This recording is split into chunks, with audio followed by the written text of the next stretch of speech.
Welcome to another virtual Live Talks Los Angeles event. We welcome Sid Meier and Alison Haislip to our stage.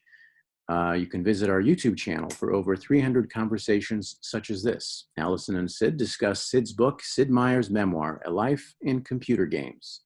Sid Meier is the developer celebrated as the godfather of computer gaming and creator of Civilization. Alison Haislip can be seen recurring in sci-fi show Con Man and on the newest season of NBC's Superstore. She also appeared in BattleBots, Battleground, American Ninja Warriors, Stitchers, and Bones, among others. Her podcast is the Half-Hour Happy Hour, Ladies' Night, and just recently starred in the soon-to-be-finished film Alan the Dog. Welcome again to both of you. I'll let you take it from here, Alison. Wonderful. Thank you. Hello, Sid. Hello. Hi. So I feel like people within our industry, they most likely know that I started out on the G4 network, which was all video games and tech and geek culture. And it makes a lot of sense for me to be interviewing you right now. But I'm sure what people don't realize is that you and I actually know each other personally. So this is a very wonderful moment for me. And if you'll give me a quick second, I would like to explain the moment when I found out that I knew Sid Meier.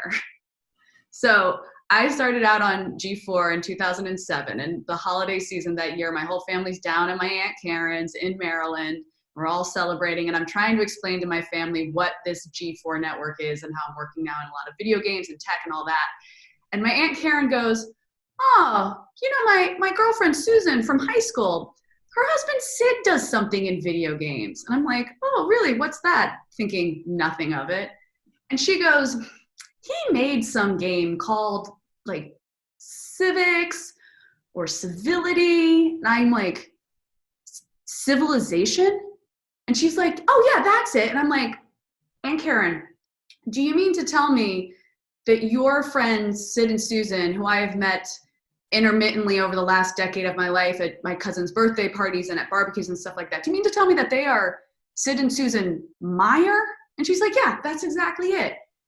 And my jaw hit the floor because I did not realize that I had been in the presence of video game legacy since I was, in junior high or something like that. So it was a really incredible moment for me. I think my brother was even more stunned because that was like right when he was in his Civilization prime. So this is a really wonderful moment for me. I'm so excited about this. I read it all in about 3 days easy. It's a great read. And, considering we're in the middle of a global pandemic, I've been doing a lot of reading these days. So this was a wonderful treat to pick up. And Sid, I have to say, and I mean this as the utmost compliment, but my God, you are such a nerd. I'll take that as a compliment. Yeah, I mean, you're like one of our people, man. Like you just get it.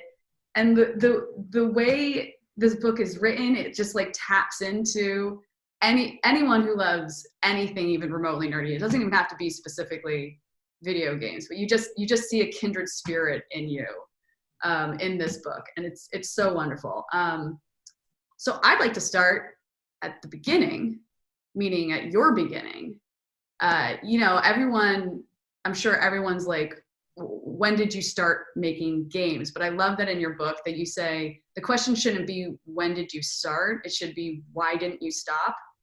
Because we all play games as kids and you just didn't stop. So I'd love to know, why didn't you stop?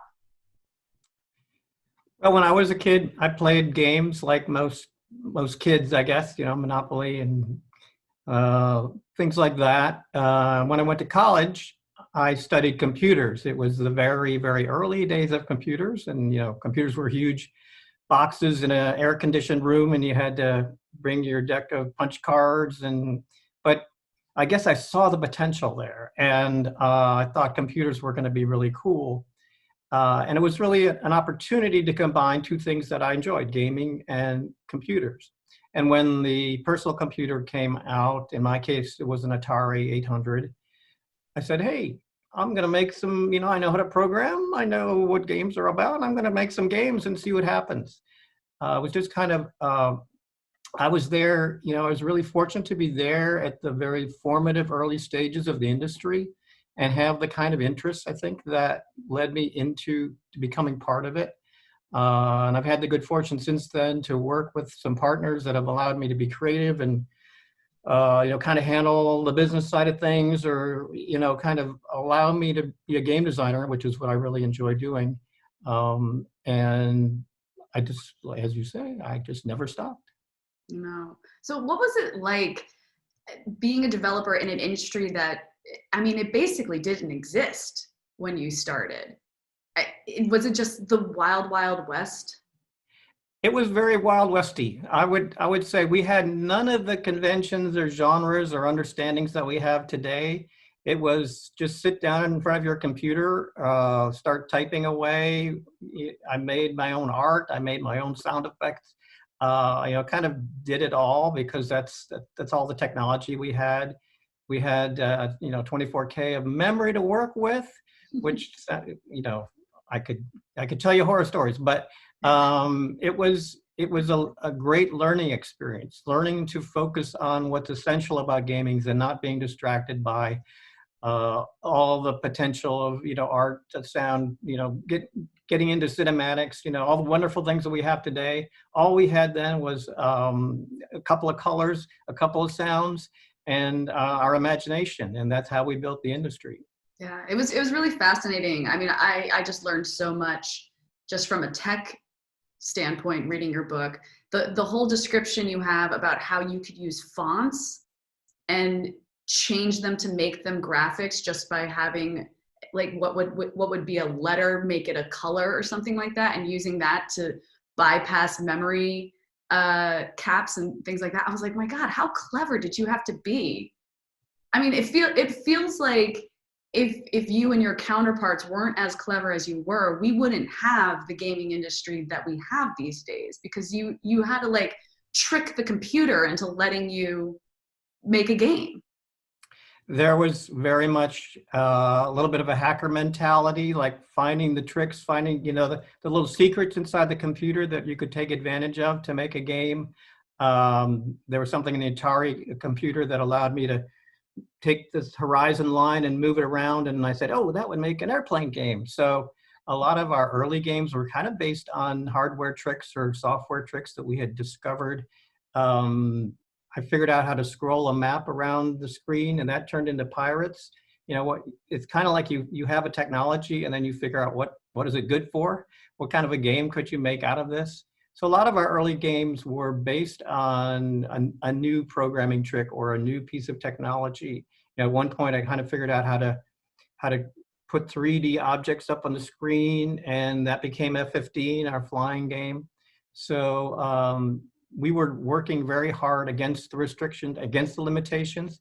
But again, I think that allowed us to really kind of understand the entire process and push the industry forward. A lot of what we saw in terms of hardware advancements were tricks that we had to kind of use, were then implemented in the hardware so they would work faster. And then so the hardware was trying to kind of make our life easier, because we kind of showed the hardware designers, what do we need to make better games? We need 3D graphics.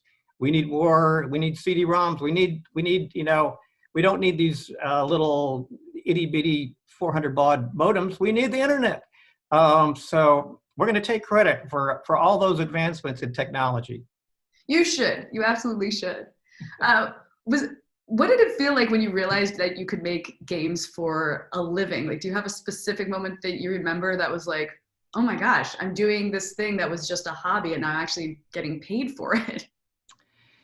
It was definitely a question mark in the early days. Is this an industry? Is this just a hobby? We were called hobbyists basically at the time. And I partnered with Bill Staley. We founded MicroProse, just the two of us for quite a while.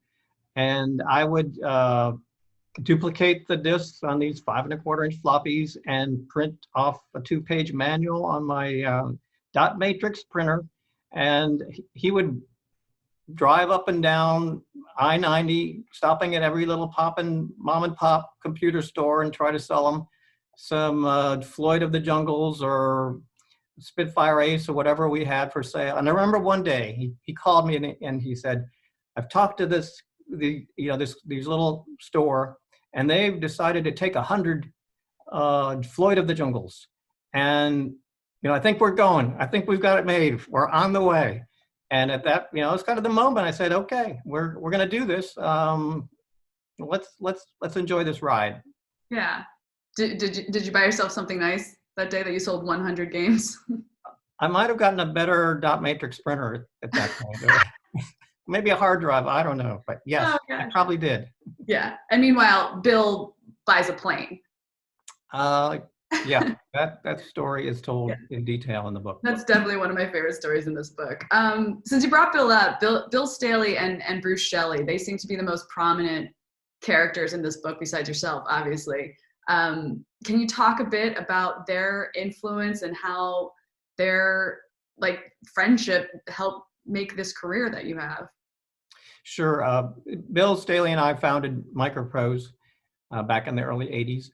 And we were partners. We were just great partners. Our interests, our skills didn't really overlap, but between the two of us, we kind of covered the things that was necessary to be successful and survive back in those days. So I was the game designer. I created the games. He was the business person. He had the vision. He did the marketing, the sales, did that part of the business. And we kind of really never stepped on each other's toes because we had these very different interests. And that was kind of the secret of MicroProse, that we had this partnership that was committed to what we were doing, committed to kind of a unique type of gaming. Bill had a bit of a military background, and I had an interest in kind of strategy, games that were maybe a little more, had a little more depth on decision-making than, the Pac-Mans and the Space Invaders. God love them that were there that day, but we were trying to do something a little bit different, use your brain, use your imagination a little bit more, and that caught on with our particular audience, and that kind of became our trademark. So Bill and I, for quite some years, were partners and really saw MicroProse grow from a basement operation to a real company. And one of the folks that we hired was Bruce Shelley, who had been designing games for other board gaming companies. A lot of the influx of energy in the early days was from the board gaming industry in terms of game ideas and game design. But he was also a perfect partner to me as we developed Railroad Tycoon and Civilization. As an idea person, someone who would play the games every day. He'd come in and say, I played your game. It's pretty good, but here's some things you really need to fix. And then I would work on it. And we had that kind of back and forth partnership where every day we would kind of push that game forward, just one more step, just one more turn. And we were basically very simpatico in terms of what we were trying to accomplish, the kind of games we liked, and the kind of experience we were trying to create. And on top of that, Bruce wrote these incredible 150, 200-page manuals that really complemented the games that we were making, whether it was Railroad Tycoon with the history of railroads or Civilization. There's a lot of meaty stuff that we were tapping into in terms of the content of our games, and Bruce was able to bring that to life in the manual, which almost became an essential part of the gaming experience, was kind of enjoying that extra detail that was available through the manuals. Yeah. One of my favorite fun facts that you bring up in this book is that the first two people to play Civilization were both named Bruce. And then you also go into how Bruce is not a very common name. So that's like a very odd coincidence. But I loved it, especially because my father's name is Bruce as well. And I was like, oh, you're right. You don't meet a lot of Bruces these days. Let's talk about Civilization. I mean, that's probably why the vast majority of the people are here. Just in case there's a handful out there who are tuning in on a whim, can you talk us through what exactly Civilization is and what its impact on the gaming industry was? Civilization is a game where you take the role of a leader of a civilization and guide it through 6,000 years of history.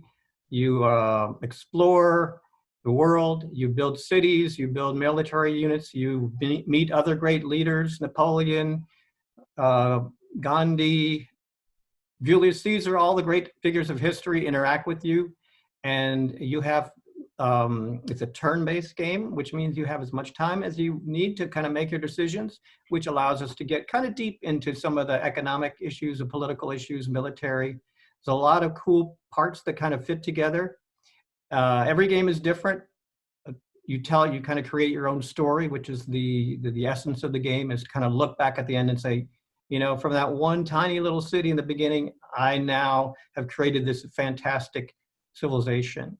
It was inspired in some ways by some of the earlier games, SimCity, and actually our own Railroad Tycoon introduced this genre, which at the time was called the God game genre, because you have this kind of omniscient perspective where you're controlling all the different pieces. And it became, I think, kind of the first game that established this genre, and it continues to this day. And your book starts off with getting the reader to wrap their brain around what 1 billion hours means. Like, what is the concept of 1 billion hours? Because Civilization has been played for well over 1 billion hours at this point. Do you have a moment where you look at that number and you're like, how did I ever do that? That's a scary number, I think, to be responsible for that many hours. I like to think that those were enjoyable hours, engaging hours, educational hours. But we did tap into a phenomenon with Civilization that was new to us.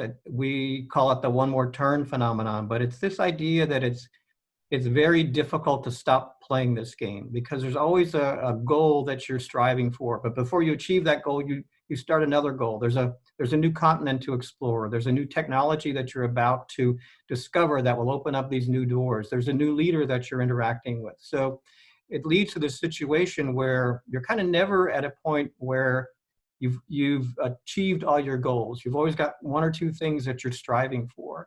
And we started to see this phenomenon where we would get letters. Back in the day, we used to get letters from players. What are those? Incredible. And they had this kind of forum, you know, Sid, I've been playing Civilization. I love your game. I can't stop playing it. You know, I was up to 3 o'clock last night, or I had to drop out of my college classes because I was playing too much, or, you know, whatever. And by the way, here are the 3 things I think you should change about the game, because I'm also an expert game designer. So it resonated, it connected with his audience, and yes, many hours have been spent playing Civilization. Well, and it's really wonderful. I mean, like as a gamer myself, reading this and understanding that you're a developer who actually listens to the fans, and how much you incorporated the I don't want to say criticism, the suggestions that you got from the players, how you actually took those into consideration when moving forward with different iterations of the game. It seemed like it's very important to you to understand why the players wanted to keep playing the game. Yeah, the community has been just a fundamental part of the Civilization journey. I mean, it's why we're on Civilization 6 now, because they have given us their suggestions, their ideas, their enthusiasm. And with Civilization 2, we introduced the idea of modding, which kind of allowed the player's inner game designer to come out and they could create their own maps and scenarios. And that has continued to be a really essential part of the Civ ecosystem. People coming up with new scenarios, et cetera. Some of them we've actually published. So in the time between releases of the main game, there have been new things coming out that kind of keep the enthusiasm going. So the community has been an equal partner, really, in the story of Civilization. Yeah. Now you say that it's a game developer's job not to make something fun, but to find the fun, which I think is, I would have never looked at it that way. Like, that was the sentence that I read and I was like, right, you know? What are your other principles and rules that help guide you while you were creating the game? I know you mentioned you explain like the covert action rule and the double it or cut it in half things. Can you talk about these a bit more? Sure. There are things that we've kind of stumbled on as we've made games for these many years, and they're kind of guidelines, kind of mistakes that we made that we want to remember not to make again. And the the covert action rule is basically about not trying to cram too much into a game. Basically, we kind of went from a situation back in the early days when the amount of memory or the number of colors we had was the limitation, to now when there's really no limitation on what we can do with a computer. The limitation is really what's fun for the player, what amount of processing, decision-making detail is fun for the player. So the covert action rule is about kind of saying, if I add this, is it adding more fun or is it adding more work? Is it adding more to think about? Is it, it's kind of keeping yourself under control. Another rule that we have is to make the player the star.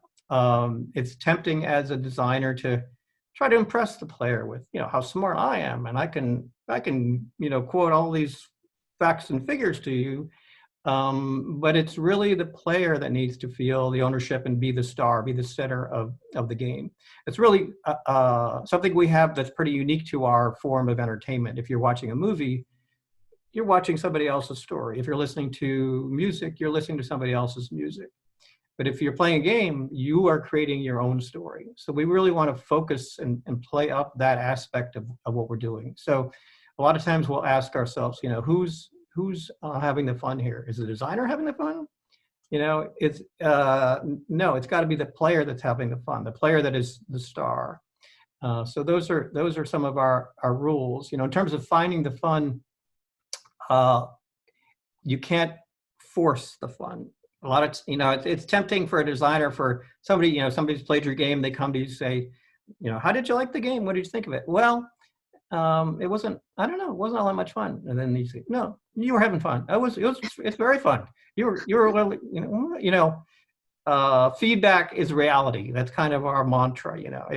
If that person is not having fun, that is my problem. That's not that person's problem. So we have to be honest about, whether something is working or not. Even though we've spent days coding it, whatever it is, if it's not working, it's got to come out. It's got to be fixed.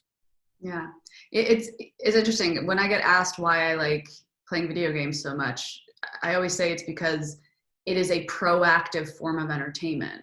Like, you are a part of the story. You're not just sitting back and watching it. And one of the things you say is that games themselves are expected to sustain their audience far longer than any other art form.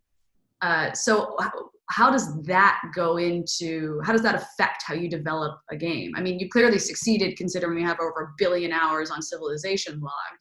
But how does that, when you're making a game, understanding that this can't just be a 90-minute movie or a 30-minute TV show, basically? One of the things that we do is we plant these seeds of replayability. Like, I want to play this game again.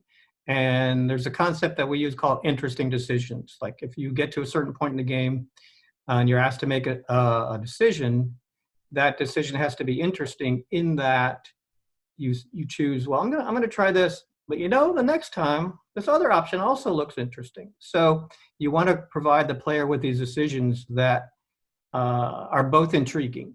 And so you've now planted the seed of, the next time I'm going to play, I'm going to try this other path. I'm going to try this other option.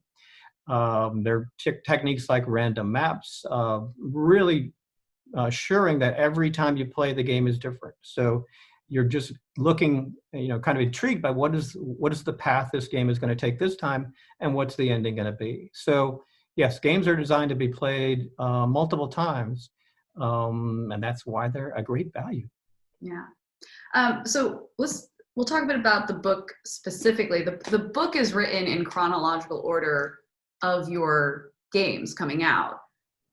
But what I love is that it actually involves a lot of flashbacks to your childhood. So we learn about Sid the person in a very different order than we're learning about the games that Sid Meier has created. And it's quite apparent that most of your games, if not all of them, have basically just been influenced by something you loved as a kid or a hobby you picked up.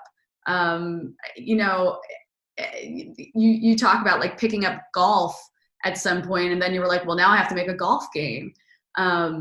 Or what I personally love is your love of music. Like that's so clear to me. And that's actually, you know, one of the reasons I know you very well is because you played piano at both of my cousins' weddings.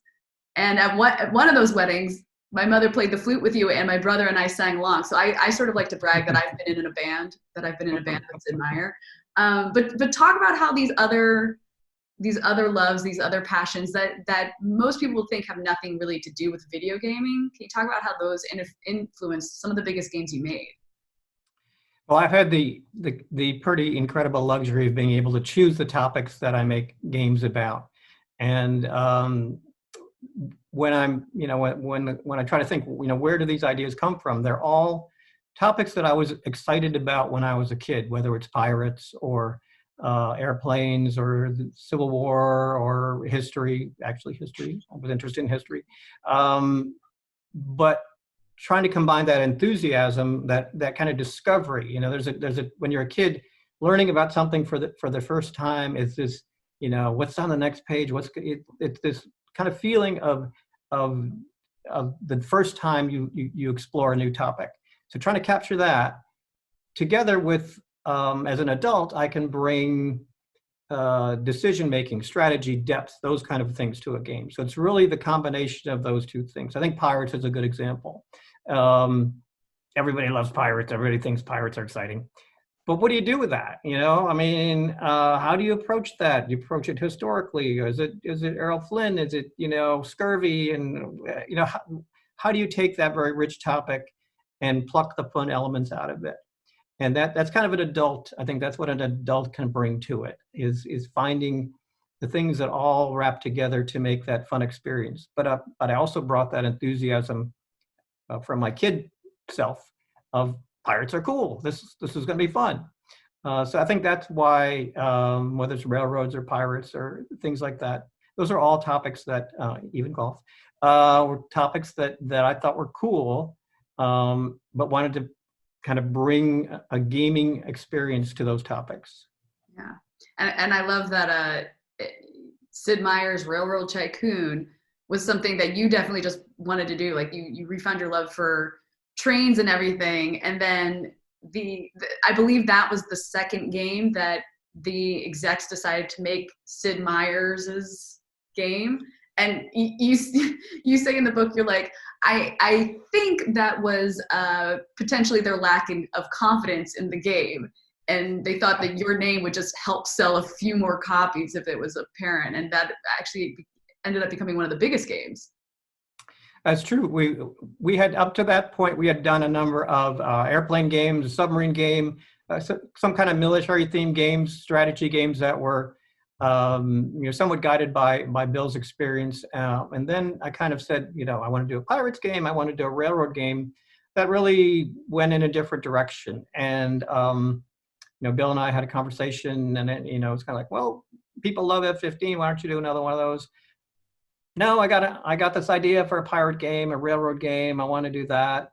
And it was kind of like, well, how about, you know, we'll put your name on the box, and maybe the people that liked your other games will recognize that it's the same person and, you know, same style, same type of depth and interest, you know, and that seemed to work. So, you know, when something works, you keep doing it. So my name has been on a lot of boxes. Do you have a count? Ironic. Do you have a tally of how many boxes have your name on it? No, I don't keep that. I don't keep that. But you don't have just a whole wall in your house of all of your boxes? Well, there's a couple behind me here. I know. But it's ironic because, you know, my philosophy is to make the player the star. Yet my name is there on the box, but it's not really me. That's kind of like a brand, I guess. That's the way I justify it. It's kind of a brand, letting you know that, you know, this is the type of game it's going to be. If it's what you like, you should try it out. Yeah, well, and it's great. You get into that a bit in the book, how there's a difference between Sid Meier, the exclamation point, and Sid Meier, who's sitting here on Zoom at this moment. And I think that's what's so enjoyable about this book is learning how so many of these wonderful and incredible games have been made, but also learning the why underneath it. And the why is, getting to know more about you specifically, which is so wonderful. As someone who has been in the video game industry since literally day one, how has the industry changed since you started? Incredibly. It's been a great ride. It's been amazing that, kind of in one lifetime, we've come from where we started to now. When you look at the audience, initially, it was nerds and geeks. It was a hobby, it was a very small, unique audience. Today, games rule the world. The technology that has evolved incredibly. It's been an amazing journey. However, a lot of the kind of game design concepts and rules still apply. I think that's really the other part of the lesson, is that in spite of all the technology that we have and all the advancements that we've made, a lot of the fundamentals that make games fun haven't changed, still apply. So I guess that's why I'm still around.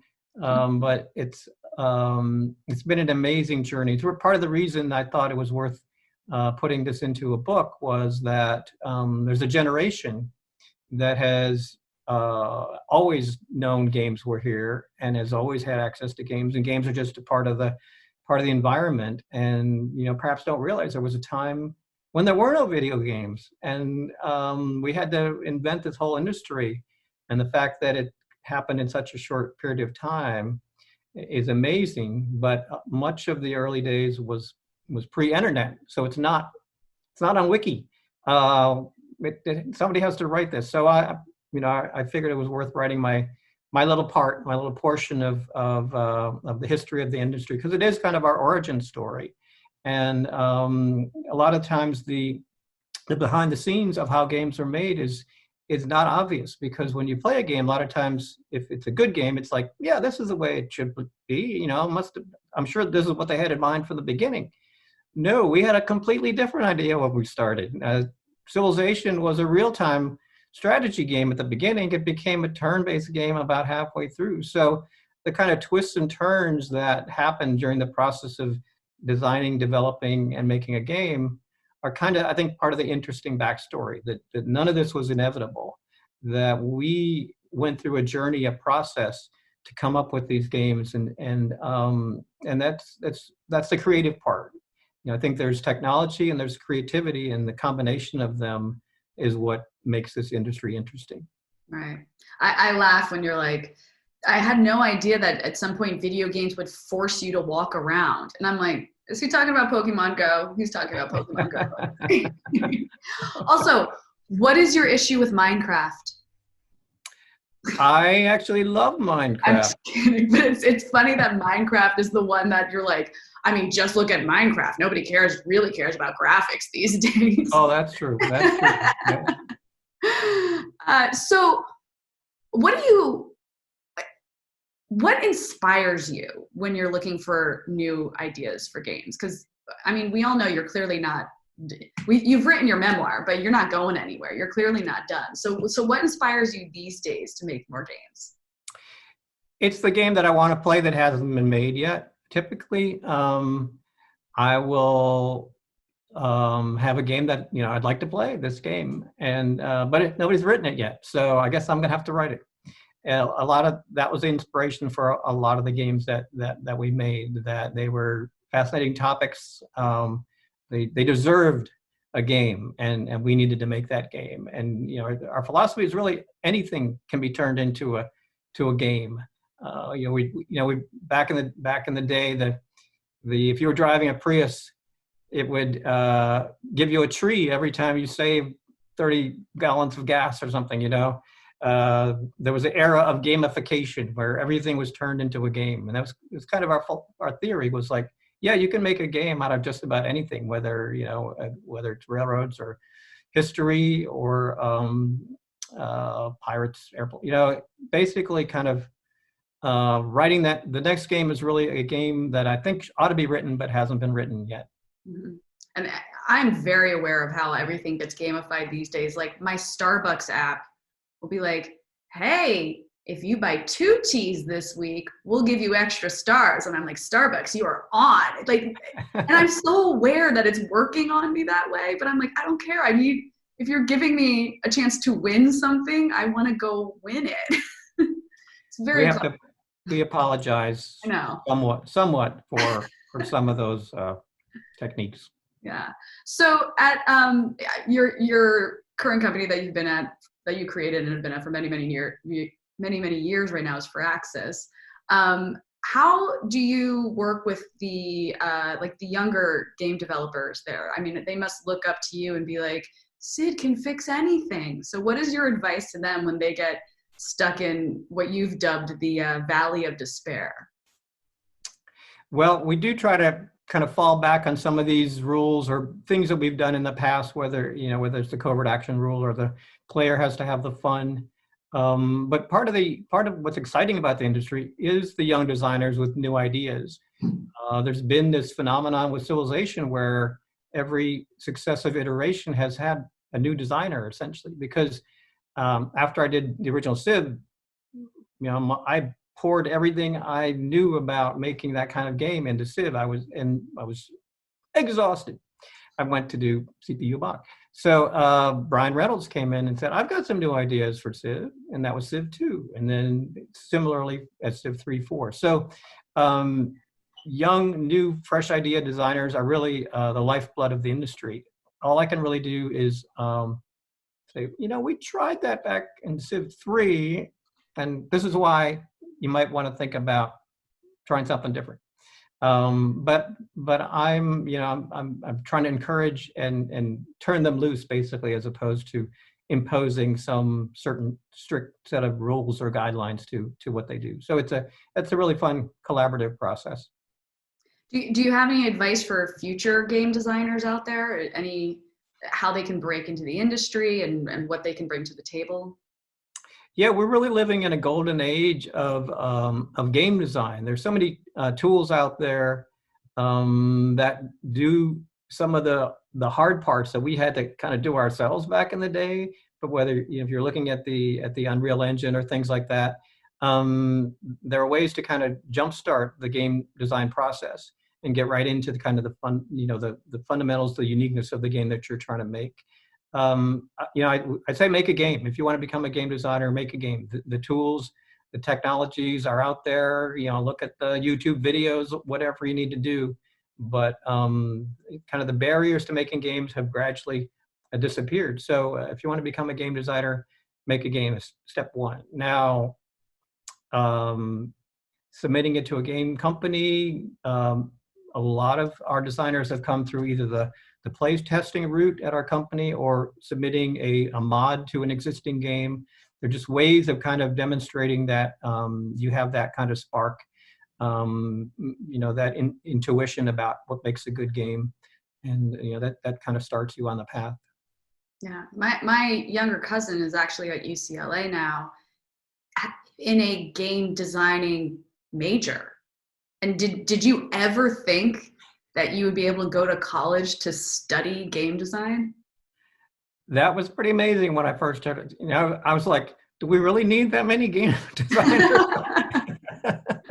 But we do, because there's, the Apple Store is full of games. There are so many outlets for games. There's so many different styles and genres of games that I guess we do need that many games. Yeah.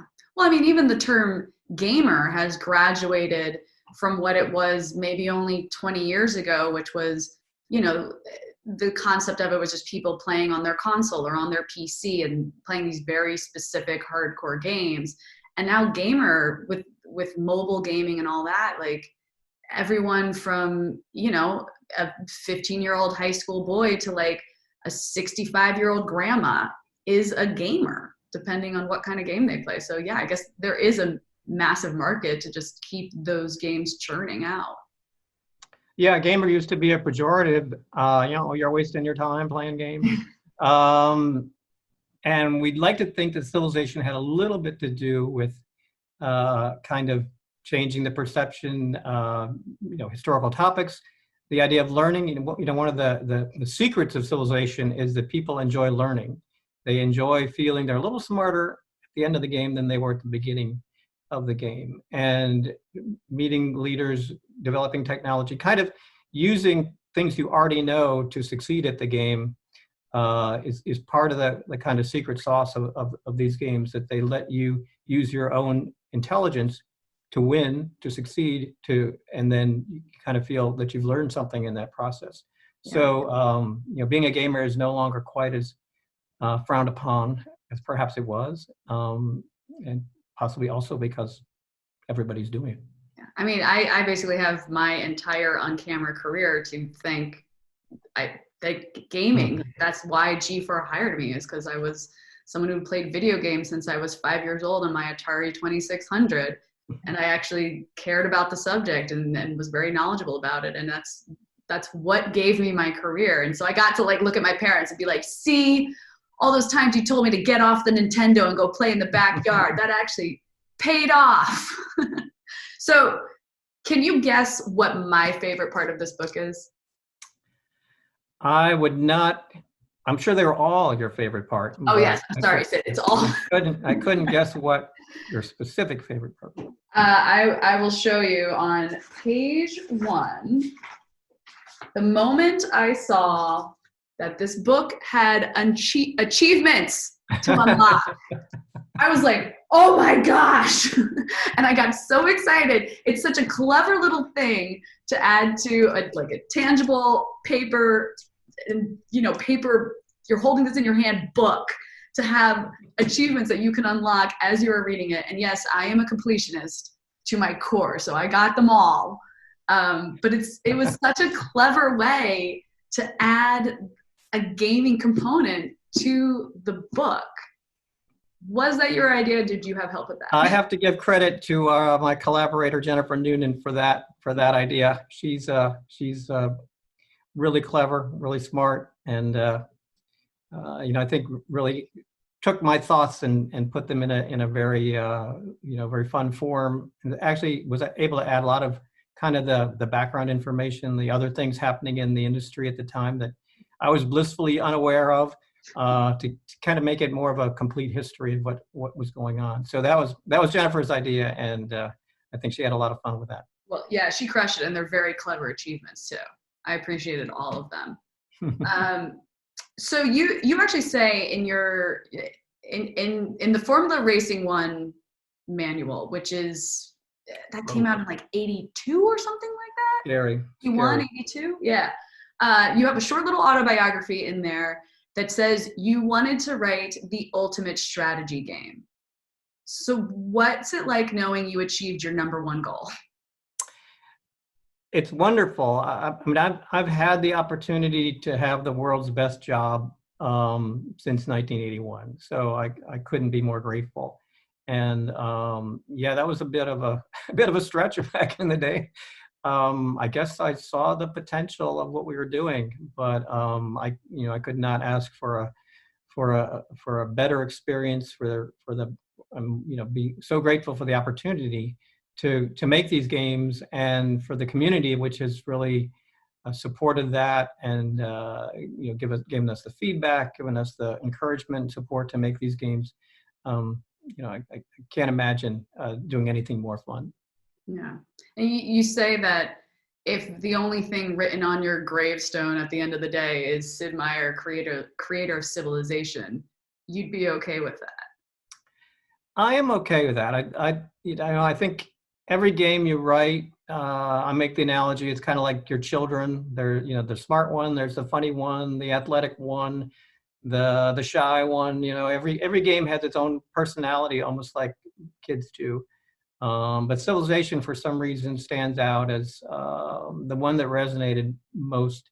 The kid that had the most successful career, And I'm proud of that, and I guess the billions of hours that have been spent playing it, and the feedback that we've gotten, the enjoyment, the fun that people have had playing it, and sharing it with a new generation. One of the things that struck me really is we had something we call Firaxis, which is a event which we invite our fans to come and visit. And I was sitting at this table with some of our other designers signing these posters, and I was struck by how many parent-child came to a mother and a son, a father and a daughter, kind of passing on this enjoyment of computer gaming to this next generation. And it's been a generation since the original Civilization came out, and it just struck me how this time has passed, and we've been kind of a significant part of these people's lives, something that they want to pass on to their children. So that was very gratifying. Yeah, I love you have a reference in here when you're talking about all your different children. You say it's not like you stop inviting some of your children to Thanksgiving just because other children have become celebrities. I was like, oh God, can you imagine how sad that family would be? They're all wonderful. They're all wonderful children. I know. They really are. It's funny, I've been talking with my family a lot, clearly because of our connection about doing this interview with you. And I showed my family the book, and my dad was like, why is the title so boring? And I was like, you don't get it, Dad. You don't get like how iconic this is. And of course it's like the most perfect title for who you are and what your games have. I mean, anyone who has played any kind of game in your genre would know exactly what this is. I mean, is there a crazy sense of do you sometimes feel outside yourself when you see stuff like that? I think very much so. One of the things I talk about a little bit in the book is after the original Civilization, it was like, what do I do next? How do I top? How do you top Civilization? And what I decided to do there was make a complete left turn and work on CPU Bach, which had nothing to do with Civilization or strategy or anything else, because I didn't want to get in that kind of rut of trying to top myself every single time, or trying to understand my place in the world and whatever. I think that could be a very crushing burden that I decided not to take on. So I appreciate the interest. I appreciate people enjoying the games, but it's not something that I kind of spend a whole lot of time thinking about. I'm typically interested in the next project I'm working on, and I'm grateful for the interest and the great feedback. But I'm not. I love to design games, so I want to design more games. That's kind of what where my thinking is. Yeah, and it's so clear from reading this and talking with you that you're so grounded in who you are and what you want to do and what your impact is on this industry, that it isn't something that you'd like run off with. It's just, no, I'm here to make games, and if you want to give me every award the gaming industry has to offer, great. I laughed a bit when you, at some point you said you got like a star in, I forget the term, but it was in San Francisco. It was like the gaming walk of fame. And then you're like, and then a few years later it got demolished and turned into a Target. And I was like, like just such a testament to how fleeting any sort of, public accolade can be. It's just like, now we're a Target. There's a lesson there, I think. And this industry is very volatile, and things change year by year, month by month. And so the fact that I've been fortunate enough to be able to do this for this amount of time, I'm just so appreciative of that, because there's a lot of changes have happened. A lot of things have happened and have changed, and being able to ride that out and find new ways to be relevant, through all those changes, has been fun. You know, again, it's like the process of reinventing yourself, the process of taking advantage of the new technology. You know, the thing we learned early on is what's great about this technology. How do we turn it into a game that still applies today? And so, you know, it's that early experience has kind of allowed me to continue to do what I love to do, in spite of all the progress, all the changes that have happened in this industry. Yeah. Are there games that have come out recently or about to come out that you've looked at and that you've just been like, wow, that's a spectacular game. Either I wish I had thought of that, or you just have a lot of respect for it? Yeah, I wish I'd designed those games. I'd have to say Minecraft. In spite of the graphics, Is that why you like dig it so much, and it's just like little digs within the book? I better cover that up. No. Minecraft is genius, and I've spent many hours playing it. Just one more brick. Tetris was the other game back in the day. It's like, why didn't I think of that? I mean, that's really clever. It's really, you know, again, those simple ideas that allow the player to kind of take them wherever they want to go. I think those are the kind of ideas that inspire me, and you know, make me wish I had written them, because they're just endless in their potential. Yeah. And you know, I think that I kudos to all the designers that really have brought innovation and new ideas to the industry, because it's really what keeps us all going. And do you look at the graphics of some of these games that come out now? I mean, certain console games are practically cinematic at this point. Do you look at that and you're like, man, my Pirates game could have looked a whole lot different? It is amazing. It is amazing. Unfortunately, I know the amount of time and money that's gone into doing that, and you know, it's an interesting trade-off, because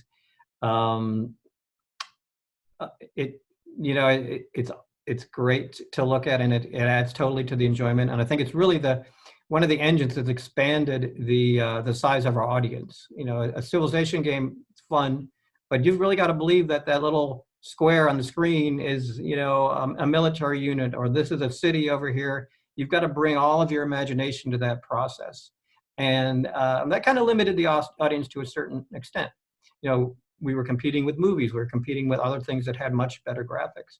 Now that we can rival movies in terms of graphics and things like that, our audience has expanded. And that's really, I think, what the new technologies in terms of graphics, sound, connectivity, et cetera, the things that have been added to our industry over the years have allowed us to really totally broaden our audience and bring in just about everybody to game playing. So I think that's what I see when I see a great cinematic. It's like, okay, there's another group of folks that are going to really appreciate that and are going to start playing games. Yeah, you say that a great line in this is, good games teach us that there are trade-offs to everything, actions lead to outcomes, and the chance to try again is almost always out there. And it seems like that's very much you saying that games teach us how to live life and how to adapt to life and how to take on life's, you know, impact on us. Is that what you were going for, or did you sort of discover that along the way?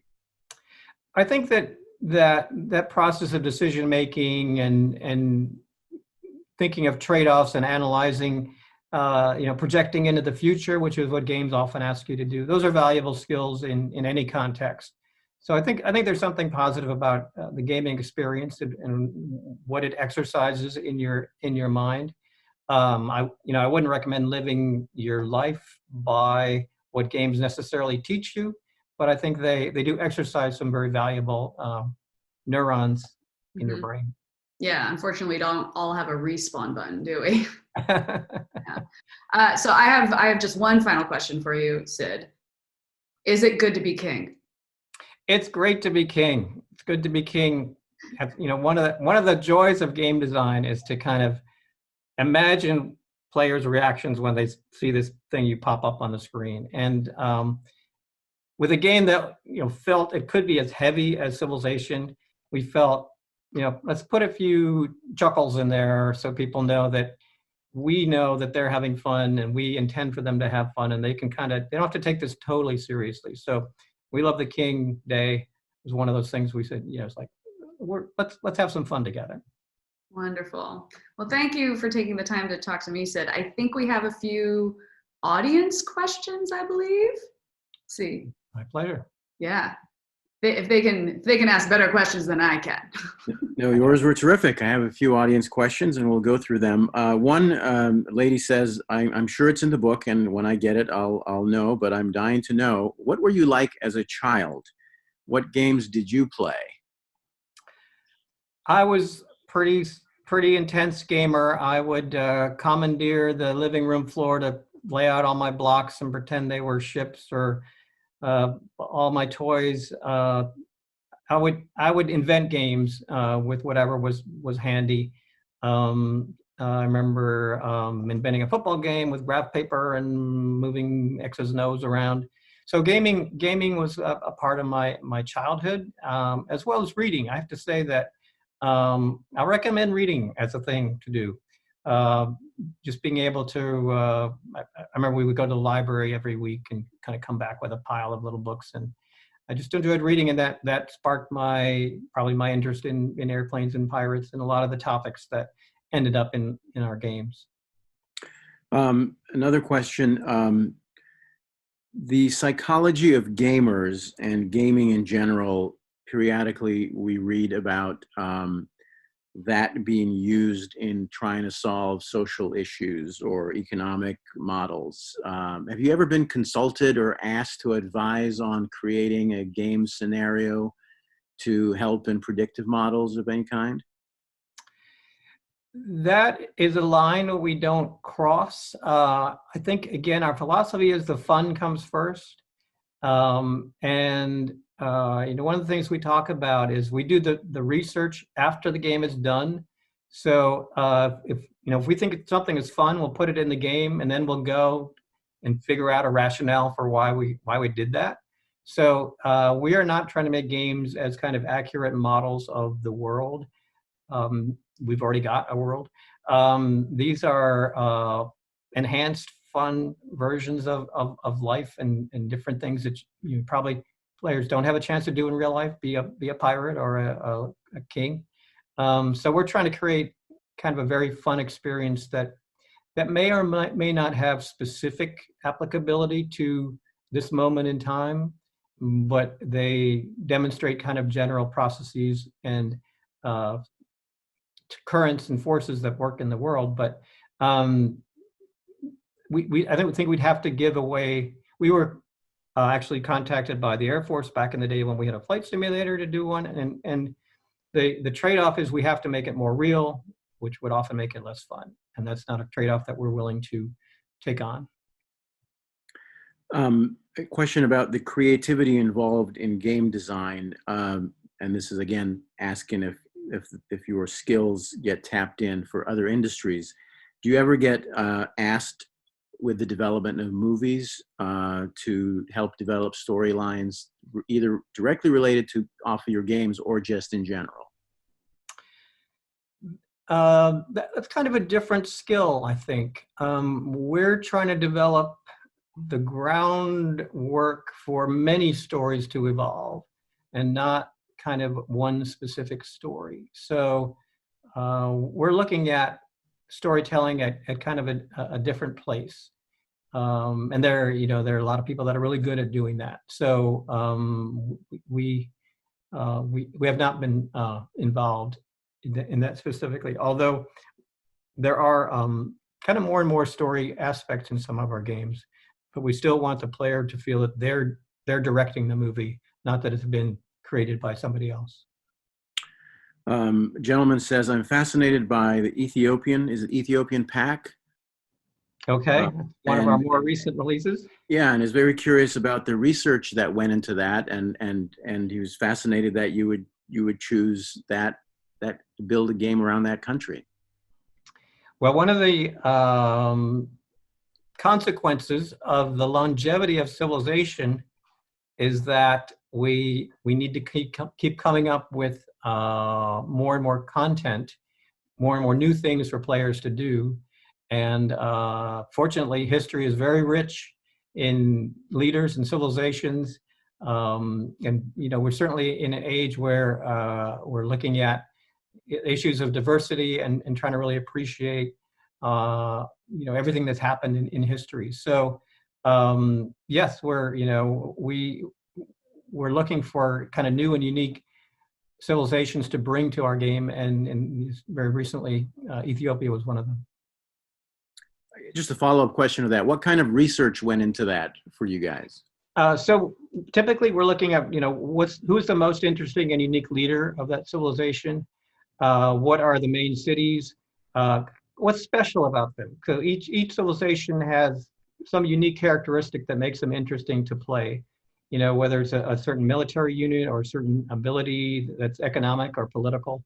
So we want each civilization to feel unique, so that you want to try out that as kind of a new experience. So we'll kind of research those aspects that relate to the mechanics of the game and the rules of the game.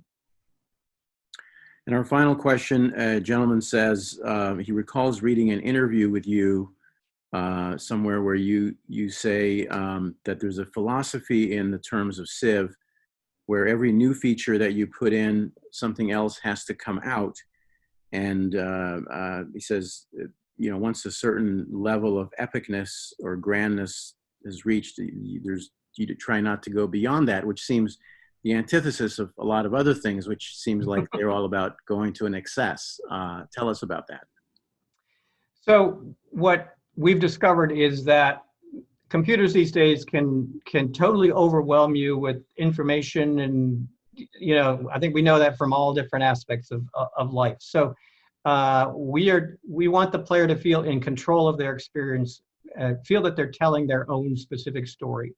So the idea is not to overwhelm them with a new feature after new feature.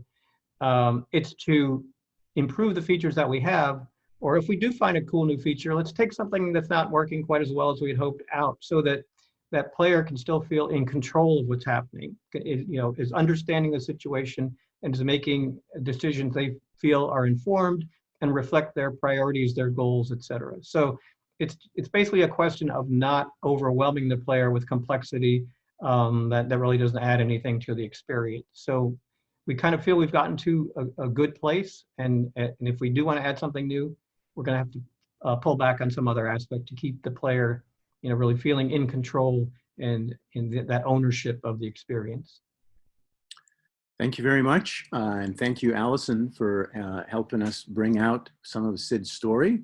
Sid's book again is Sid Meier's Memoir, A Life in Computer Games. It is available wherever books are sold, and in the link below, you can get a signed copy. Thanks to both of you. Thank you. Thank you. Thank you.